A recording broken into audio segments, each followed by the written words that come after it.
Mes amis, Shavua Tov, ou Mazel Tov, on doit se renforcer, messieurs, on doit se renforcer, on n'a pas le choix, on n'a pas d'autre choix que de se renforcer. En malas, il n'y a que comme ça qu'on va gagner, Be'ezrat Hashem, et il n'y a que comme ça qu'on va être zoché, la Géoula. La Géoula, c'est tout ce qu'on veut, d'accord? On n'attend pas que les choses se calment pour pouvoir repartir en vacances et refaire les mêmes trucs. Ça fait du bien de se reposer, je ne suis pas en train de dire qu'il ne faut pas aller en vacances et se reposer. Mais là, il faut demander à la Géoula. La Géoula, Mashiach. C'est tout, ça suffit. Combien on va se... Bon. Alors écoutez bien, messieurs. C'est pour ça qu'on va faire le Pelei Yoetz. Et je sais que ça va te plaire, mon Rabbi Jérémy, parce que tu es ce que je vais dire. Tu es ce que je vais dire. On va parler d'Irat Shamayim. On va parler de la crainte du ciel. D'accord? Irat Shamayim. La crainte d'Hachem, la crainte du ciel. Et ça, c'est le socle de toute la Avodat Hashem. C'est le socle de tout le service divin. D'accord? Si on n'a pas Irat Hashem, on n'a rien. La base, le socle, le fondement, la poutre centrale de la Avodat Hashem, c'est la crainte du ciel. Si on n'a pas de crainte du ciel, on n'est même pas un Ben Adam. Qu'est-ce qu'il a dit? Reshit Rochma, Irat Hashem. Regarde jusqu'où on va. Reshit Rochma, Irat Hashem. C'est quoi Reshit Rochma, Irat Hashem? Nous, on prend les gens, on définit l'intelligence par le fait qu'une personne, elle sait réfléchir. L'intelligence, c'est une personne qui sait réfléchir. C'est une personne qui sait prendre des décisions. C'est une personne qui... C'est pas comme ça que la Torah définit l'intelligence. Ça fait partie d'une sorte d'intelligence. Mais tu peux avoir beaucoup de connaissances. Tu peux avoir de belles pensées. Tu peux être quelqu'un de très intelligent, mais être un crétin. Je répète, mais être un crétin. Tu sais pourquoi? Reshit Rochma, Irat Hashem. La Torah, elle définit l'intelligence par la crainte du ciel. C'est ça la véritable intelligence. Reshit, le début de l'intelligence. Après, il faut le développer. Parce que si tu n'as pas après de possibilité de réfléchir, de penser, de choisir, tu auras des problèmes dans la vie. Aval, la base, le départ, les prémices, le bikurim, entre guillemets, la source de mon intelligence, elle doit venir de ma crainte du ciel. Et pourquoi? Pourquoi c'est tellement important de comprendre que la source, et j'ai beaucoup aimé tu m'aides beaucoup, que la source de mon intelligence, ça doit être la crainte du ciel. Parce que à quoi elle sert l'intelligence si cette intelligence, je ne l'utilise pas à des fins positives, pour construire, pour être, pour devenir, pour me réaliser. Dans le sens où ce que je viens de dire, il y a des gens qui sont très intelligents, ils ont un Pentium 18 dans la tête, mamache, ils réfléchissent très vite, tout ce que tu veux, au niveau sikhli, au niveau intellectuel. Et tu vas te rendre compte qu'ils sont capables de voler, de mentir, de tromper, et d'être moins que rien. Intelligent pour pas se faire prendre. Exactement. Entre autres. Donc tu vois que l'intelligence, elle n'est pas forcément liée, entre guillemets, à ta crainte du ciel. Par contre, la crainte du ciel, elle est liée à l'intelligence, dans le sens où si j'ai au préalable la crainte du ciel, alors forcément l'intelligence que je vais réussir à acquérir, alors elle a un but, elle a un sens. Je la mets à des bonnes fins. Et c'est ce qu'il dit Rabbi Nachman. Rabbi Nachman, dans la première Torah, l'écouté moral, je l'ai ramené très souvent, mais la première Torah de Rabbi Nachman, elle est essentielle. Tu ne peux pas commencer l'écouté moral, tu ne peux pas commencer Bichlal, même ta vie, si tu n'as pas fait la première Torah de Rabbi Nachman. Tu ne peux pas, c'est Yefcha. Tu passes à côté de quelque chose de très grand. Et il explique, et il dit Rabbi Nachman, de manière claire, Chochma Bagoim, Ta'amin. Chochma Bagoim, Ta'amin. Attention, la Gemara, elle dit, c'est une Gemara. Que Rabbi Nachman, Chochma Bagoim, Ta'amin. C'est-à-dire que l'intelligence chez les Goïm ne dit pas, ouais, c'est des imbéciles, c'est des idiots, les nations, ils ne comprennent rien, ils ne savent pas, ils sont machin. C'est toi qui es un idiot de parler comme ça. Tu es un hamar de parler comme ça. Mais là, il y a de l'intelligence dans les Goïm. D'accord? Comme il disait le Rambam, il n'a pas vu quelqu'un de plus intelligent qu'Aristote. Le Rambam, si le Rambam est capable de te dire qu'il n'a jamais vu quelqu'un de plus intelligent qu'Aristote, tu comprends qu'Aristote était intelligent. Il y a une chokhma. Et tu vois d'ailleurs ce que les nations, elles ont pu aussi amener à l'humanité. Qu'est-ce qu'elles ont été capables de faire? Il y a une intelligence Hatsuma. Donc, chokhma bagoïm, ta'amin. Il y a oui l'intelligence de Goïm. Mais, il dit Rabbi Nachman, il y a la chokhma de Esav. Et là, on est dans la paracha de la semaine, Be'ez Hashem, Vayetse, on est Toldot, pardon. Toldot, dans la paracha de la semaine. De quoi on va parler Toldot? La naissance de deux enfants. Et ces deux enfants qui sont Yaakov et Esav, Israël et Esav, cette naissance, une naissance. D'accord, de ces deux enfants, c'est l'histoire du monde. L'histoire du monde, elle commence avec la naissance de Yitzhak, avec la naissance de Yaakov et de Esav. Yaakov qui est Israël et Esav qui est l'Occident. Edom, Seir. D'accord ? Et il dit Rabbi Nachman, et tu verras, tout au long de l'histoire de l'humanité, tout au long de l'histoire, à partir de ce moment-là, il y aura deux sortes d'intelligence. Les deux, elles existent, les deux, elles sont vraies.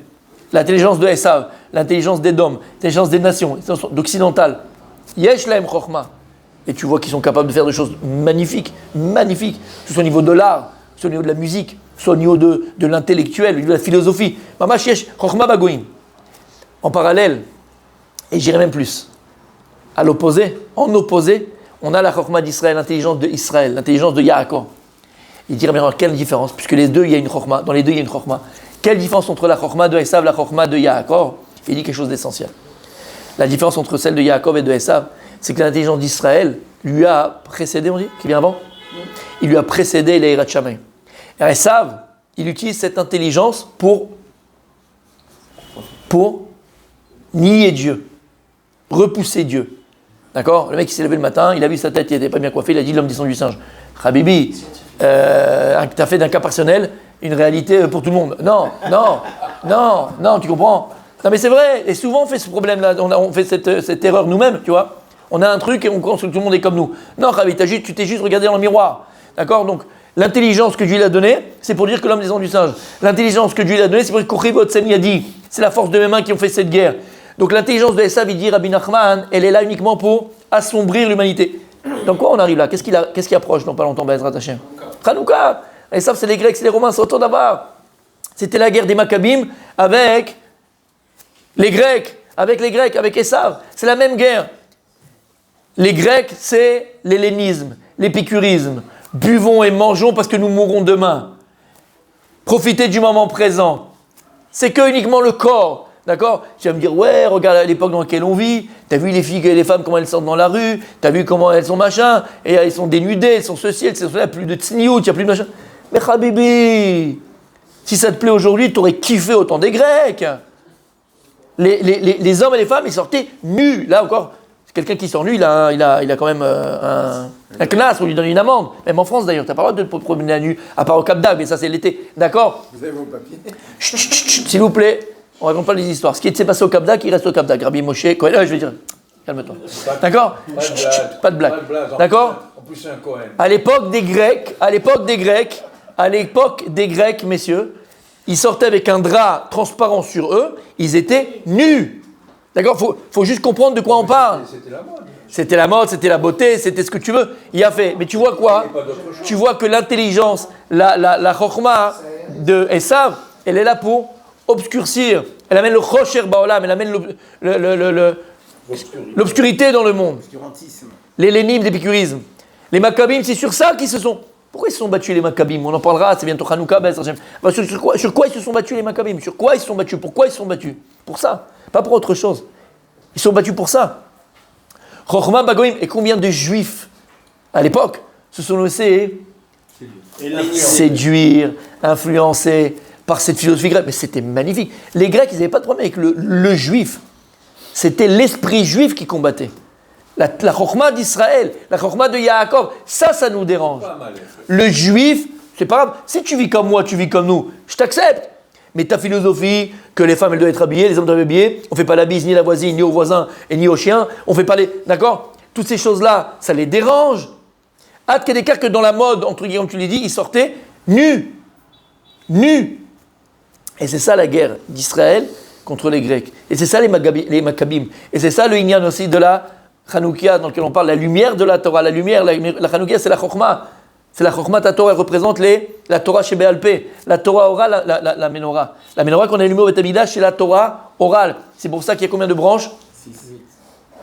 Dans la Menorah. 7. Combien de branches? 6. 7. Il y a 6 livres de Non. Mishnah. Il y a 9. 9. Tiens. 6. 7. Il y en a 7. 3 à droite, 3 à gauche et une au milieu.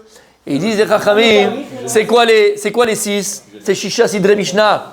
ça représente les 6 livres de la Mishnah. Il y en a un au milieu, comme tu as dit. C'est quoi celle du milieu? On a vu pendant la veillée. C'est quoi celui du milieu, le 7e?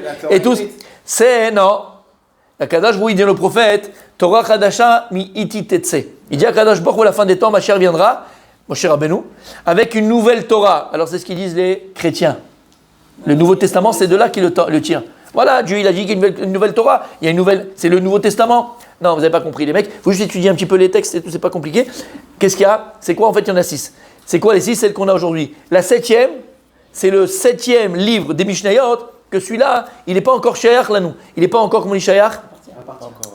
Il n'est pas encore adapté à l'an 6000.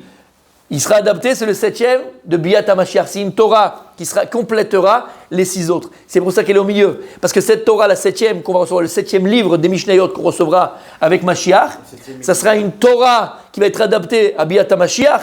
Et en fait, tous les 6 autres, comme dans la Menorah, les flammes, elles étaient tournées vers celle du milieu. C'est une Torah tellement belle, tellement infinie, que tous les 6 vont entre guillemets, s'assujettir à cette nouvelle Torah qu'on aura du Mashiach. Mais c'est pas que la Torah elle va changer. On aura encore la même Torah, les mêmes halachot, mais juste on aura un livre qu'on n'a pas eu, qu'on n'a pas encore reçu, de Torah chez Béalpé, de la Torah orale. Tout ça pour dire quoi? Que la Menorah, qu'est-ce qu'elle représente, mon tzaddik? Elle représente la Torah orale. La Torah orale. Et c'est ça, la lumière d'Israël. La lumière dans le prophète. Dans Yeshaya, si je ne me trompe pas, ou Zecharia, c'est un des deux, je ne me rappelle pas, mais je le retrouverai.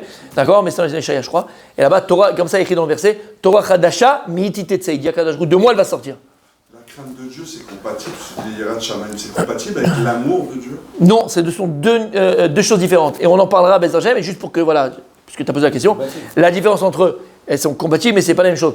Elles vont de pair, comme dirait l'autre. D'accord? On a besoin des deux. Mais quand tu crains quelque chose, en général, tu as peur du feu, qu'est-ce que tu fais?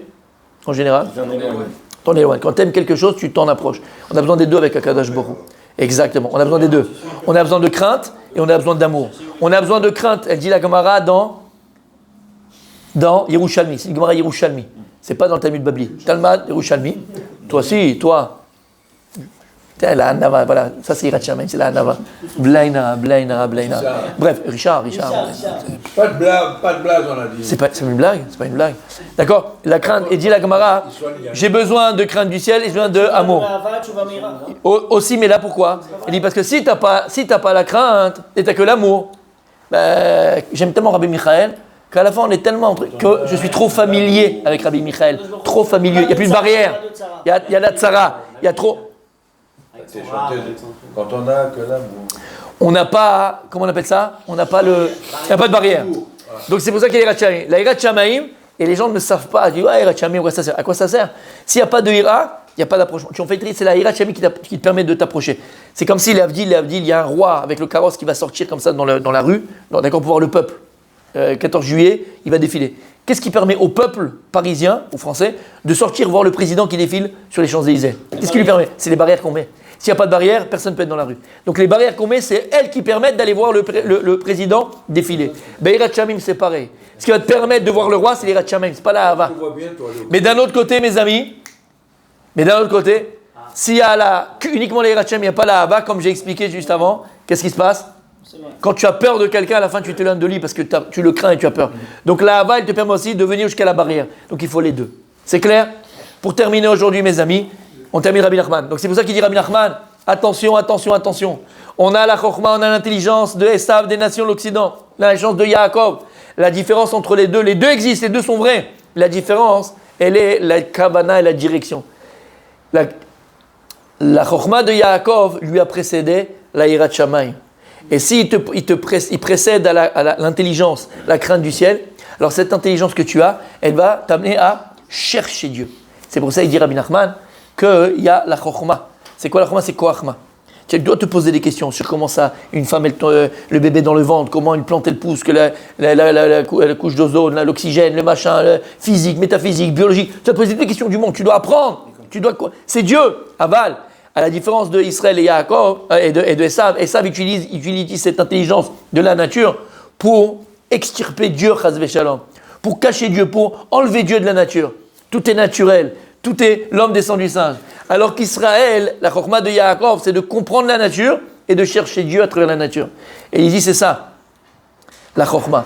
La Chokhmah, c'est arriver à dévoiler l'intelligence divine interne qui se cache dans chacune de la création, dans chaque chose de la création. Et lorsqu'un juif il est capable de sortir l'intelligence divine interne de chaque chose qui existe dans la création, ça s'appelle Kiddush Hashem. Ça s'appelle Kiddush Hashem. C'est quoi Kiddush Hashem? C'est quoi Kiddush Hashem? Sanctifier le nom de Dieu. Parce que c'est quoi sanctifier le nom de Dieu? C'est dévoiler Dieu dans le monde. Et lorsque tu dévoiles Dieu à travers la nature, il n'y a pas plus grand Kiddush Hashem. Combien de personnes, si on n'a pas besoin de ça, mais c'est le travail d'un juif. Combien de personnes ils ont fait tchouva parce qu'ils ont écouté le Rav Zamir Cohen ou parce qu'ils ont écouté le Rav, ton Rav, le Rav Menaché d'accord, le Rav Menaché avec la physique, avec la mathématique et avec les machins. Lama, c'est un Kiddush Hashem. Tu vois Kadosh, tu portes à travers la nature, tu dévoiles Dieu à travers la nature. Et dire Rabbi Nachman, c'est ça la Chokhmah d'Israël et c'est ça l'importance de la crainte du ciel. La crainte, la Hirat Shamayim, elle va te permettre d'utiliser la Chokhmah que tu vas acquérir à des fins justes, à des fins bonnes, et à la réalisation de toi-même. Continue demain.